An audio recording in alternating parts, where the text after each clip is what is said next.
Hi everyone, I'm Dr. Daylene Lawman, Head of School at Ignite Center for E-Learning, and this is my dog, Jules. Hey, Jules. I wanted to let you know about plans for our next school-wide assembly taking place this Friday morning at 9 a.m. We're planning to hold our Ignite Assemblies monthly, and students, parents, and caregivers are all invited to join us.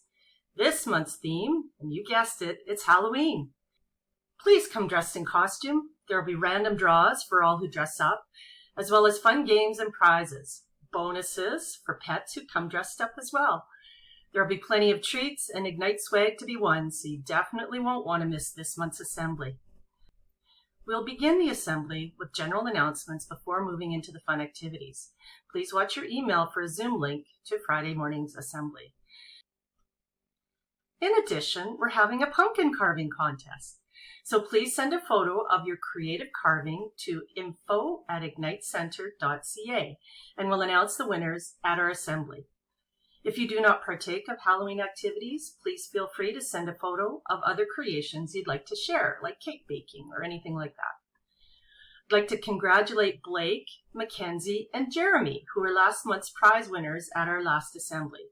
Your prizes have been sent to you in the mail. For our November assembly, we will celebrate our fur or feather babies with a Bring Your Pet to School Day. Watch for details and let us know if you have ideas for future assembly themes. Looking forward to seeing everyone on Friday morning.